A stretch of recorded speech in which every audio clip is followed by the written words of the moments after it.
기도를 계속하고 기도에 감사함으로 깨어있으라. 또한 우리를 위하여 기도하되 하나님이 전도할 문을 우리에게 열어주사 그리스도의 비밀을 말하게 하시기를 구하라. 내가 이 일 때문에 매임을 당하였노라.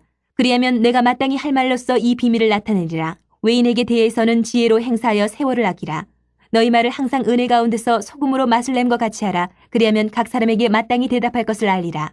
두기고가 내 사정을 다 너희에게 알려주리니 그는 사랑받는 형제요 신실한 일꾼이요 주 안에서 함께 종이 된 자니라. 내가 그를 특별히 너희에게 보내는 것은 너희로 우리 사정을 알게 하고 너희 마음을 위로하게 하려 함이라. 신실하고 사랑을 받는 형제 오네시모를 함께 보내노니 그는 너희에게서 온 사람이라. 그들이 여기 일을 다 너희에게 알려주리라.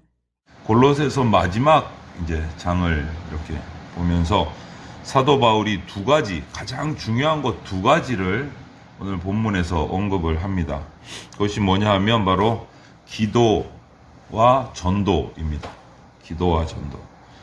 사도 바울이 이것을 마지막에 강조하는 이유는 뭘까? 그 이유는 모든 그리스도인이 이 의무에 대해서 알고 있습니다. 생각하고 있어요. 인식하고 있어요. 기도해야지, 전도해야지.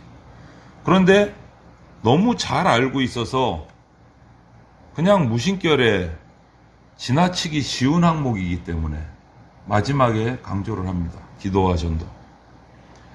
정말 바쁘게 살아가는 우리 일상 삶 속에서 사도 바울은 기도와 전도에 대해서 정말 강조를 합니다. 오늘 그 말씀을 우리가 묵상을 하고 어떻게 우리에게 강조하는지 도전하는지를 우리가 새겨 듣고 우리에게 적용하기를 바랍니다. 사도 바울은 복음으로 거듭난 그리스도인들은 기도에 힘써야 한다라고 말을 해요. 기도하기 위해서 주의를 기울이고 애써서 시간을 정해 놓아야 된다는 말이에요. 그냥 시간 나면 하고 안 나면 건너뛰고 바쁘면 그냥 지나가고 여유 있으면 해볼까 생각하고 잘 나갈 때는 안 하고 어려울 때는 와서 기도하고 그런 게 아니고 어떤 상황에서도 주의를 써서 애써서 시간을 정해놓고 기도해야 된다. 우리가 기도의 중요성을 알고 있습니다. 얼마나 기도가 중요한지 그리스도인에게, 성도에게. 그런데도 불구하고 항상 여쭤보거나 자기 스스로에게 물으면 기도가 불충분하구나. 기도 더 해야 될 것 같은데. 그렇게 하는 이유가 뭘까? 그런 생각이 드는 이유가 뭘까? 보면 사탄이 우리 성도로 하여금, 그리스도인으로 하여금 관심이 기도에서 멀어지도록 계속 미혹한다는 거예요. 기도에서.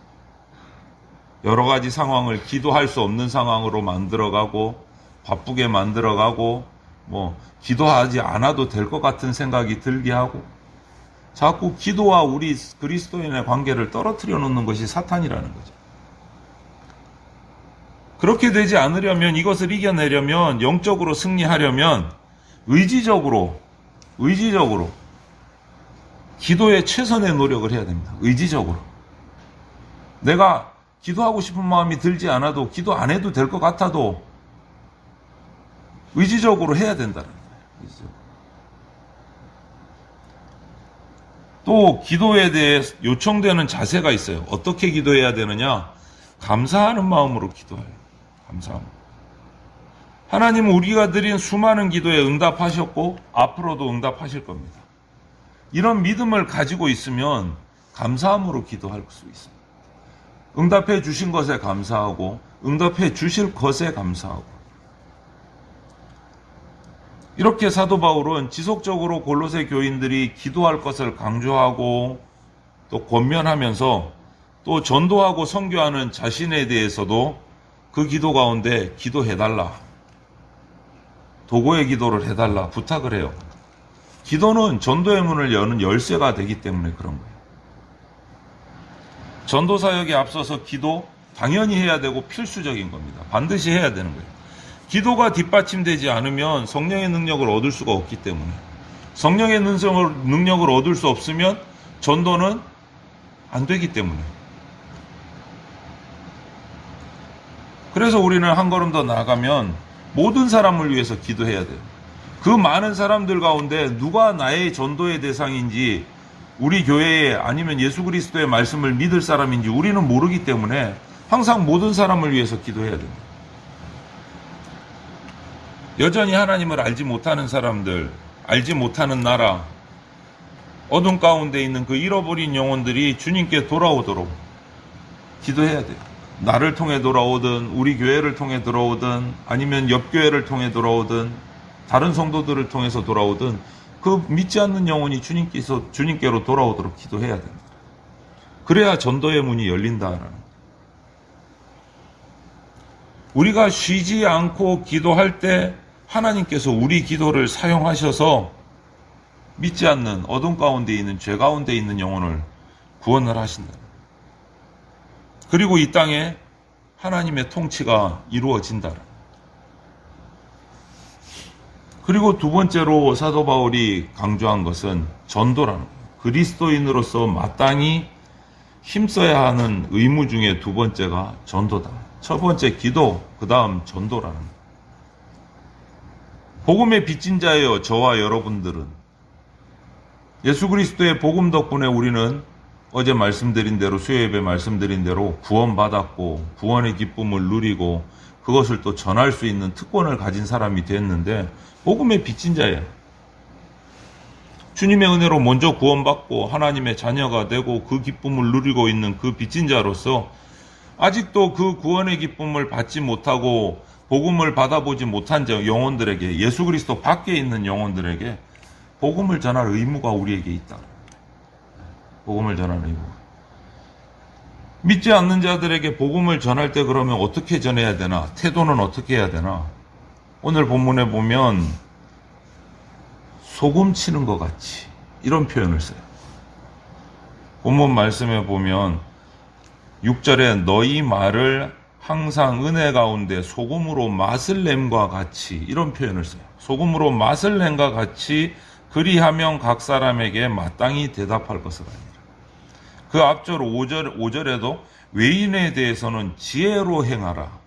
이렇게 얘기해요. 세월을 아끼고 지혜를 행하고 은혜 가운데 소금으로 맛을 냄과 같이. 이 말이 참 기가 막힌 말이고 멋진 말씀인 것 같아요. 다른 사람에게 복음을 전하려면 지혜로 행하라. 소금으로 맛을 낸과 같이 하라. 이것은 지혜로 행하라는 말은 하나님 말씀에 순종하는 마음, 뜻을 보이라는 거예요. 몸을 보이라는 거예요. 단지 말로만 전하는 것이 아니고 복음을 전하는 전도자가 복음에 순종하는 삶을 보이면서 말로 전하라. 말로만 그러지 말고. 안 좋은 모습은 그렇잖아요. 많은 교회들이나 성도들을 향해서 비판하는 사람들, 조롱하는 사람들이 그리스도인, 교회 다니는 사람은 말만 잘해. 이런 욕을 우리가 먹을 때가 있어요. 말만 잘해. 그 말을 뒤집으면 뭡니까? 말만 잘하고 하나도 자기들은 똑바로 살지도 않으면서 이런 비판이 돼버리는 거예요. 지혜롭지 못했다는 거예요. 우리가 지혜롭지 못했다.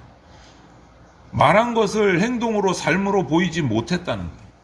지혜롭지 못한 전도라는 거예요. 지혜로 행하라. 삶으로 보이면서 행하라는 거예요. 그렇게 살 때 살아있는 복음이 불신자들에게 전달된다. 전파된다.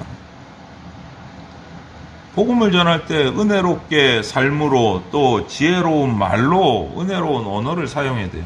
우리말에 하나님의 사랑이 담겨 있어야 되고 하나님의 은혜가 담겨 있어야 돼요. 하나님의 은혜를 경험한 사람은 말에 은혜를 담아냅니다.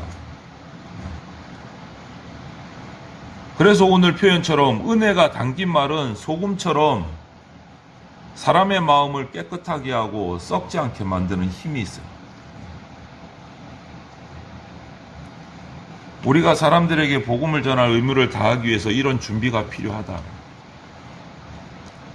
내가 기도로 준비해야 되고 삶으로 말씀에 순종하는 준비가 되어 있어야 되고 그 준비 뒤에 내가 복음을 전할 때 은혜로운 말로 전해야 된다.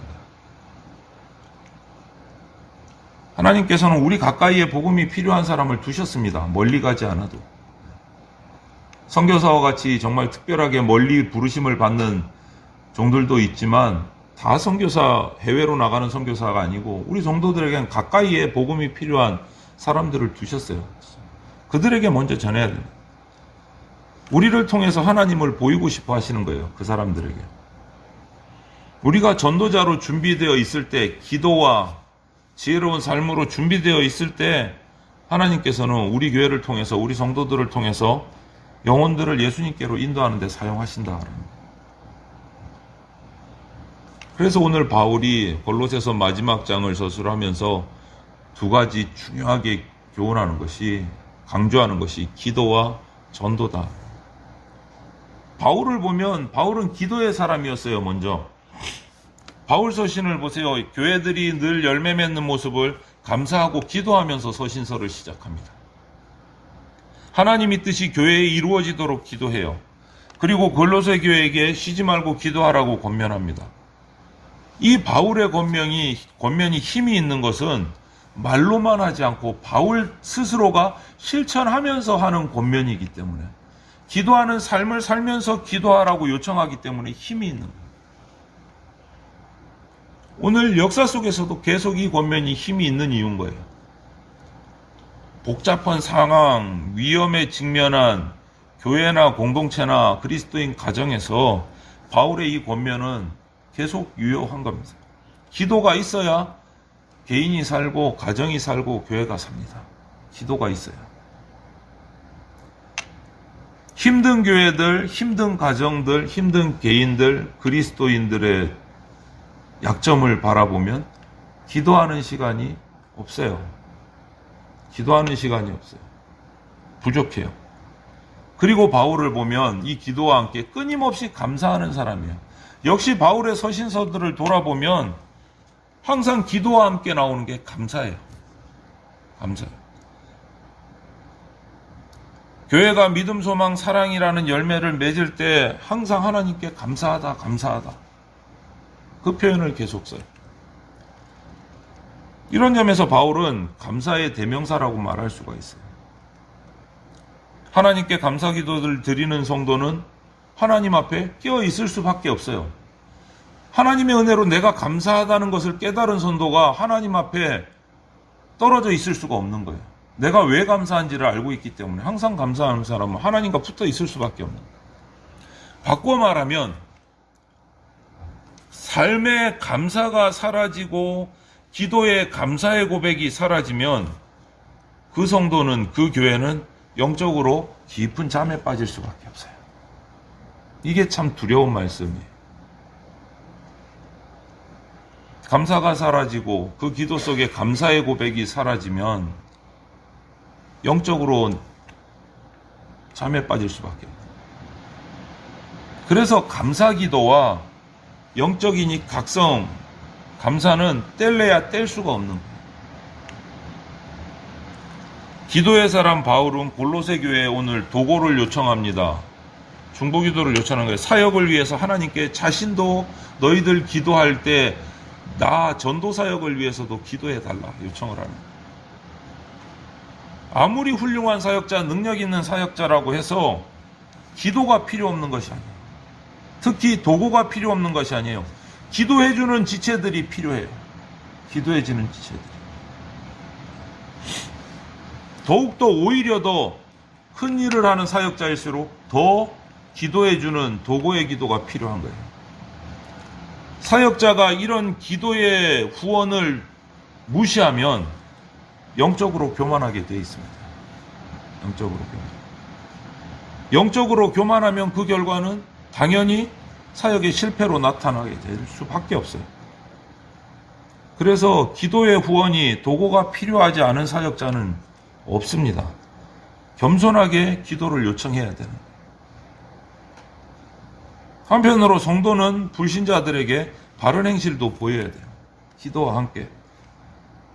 시적절하게 행동해서 불신자들을 죄의 자리에서 벗어날 수 있도록 기회를 줘야 돼요. 지혜로운 말도 필수적이에요. 그래서 저와 여러분들의 은혜로운 언어는 이 시대의 말이 되게 폭력적이고 힘들어져 가고 상처를 주는 말들이 많아지는 이 시대에 우리가 대항할 수 있는 힘이 되어야 됩니다. 오늘 본문에서 성도들은 두 가지 의무에 최선을 다해야 된다고 강조를 하고 있어요. 기도와 전도입니다. 기도와 전도. 지속적으로 간절한 기도를 통해서 하나님 앞에 우리의 영혼이 깨어 있어야 된다라는 말씀이고요. 또 그 기도의 바탕을 통해서 복음을 전하는 전도가 선교가 계속해서 이어져야 된다. 수많은 영혼을 위해서 기도하고 기회가 주어지는 대로 그들에게 복음을 전해야 된다라고 강조하고 있습니다. 보십시오. 골로새 교회는 지금 다른 교훈이 들어와서 너무 힘들고 그 가운데서 미혹받기도 하고 상처받기도 하고 환경이 어려운 교회예요. 그들을 위해서 그래서 복음을 가르치고 넘어지지 마라 이렇게 해놓고 맨 마지막에 그 힘든 교회에게도 강조하는 것이 뭡니까? 기도하라, 전도하라. 우리 교회가 형편이 좋아서 우리 교회가 잘 나가서 우리 교회가 어려운 문제가 없을 때 전도하지. 지금 당장 우리 교회가 힘든데 우리 가정이 힘든데 내 삶이 팍팍한데 어떻게 전도하고 기도하나? 그게 아니라는 거예요. 바울은. 그런 골로새 교회도 기도하라, 전도하라. 오히려 이 기도와 전도로 말미암아 교회가 회복될 수 있다라는 의미이기도 해요. 우리 대전장로교회가 하나님의 말씀에 순종해서 하나님이 주시는 은혜 가운데 충만해서 기도와 전도로 그 은혜가 충만해져서 우리가 입으로 말하는 그 은혜로운 말씀들을 통해서 많은 영혼들이 우리 교회로 돌아올 수 있도록 우리 교회 형편이 어떠하든지 그것과에 상관없이 기도하고 전도하고 애쓰는 그런 우리 대전장로교회 성도들과 가정이 되시기를 주님의 이름으로 축원을 드립니다.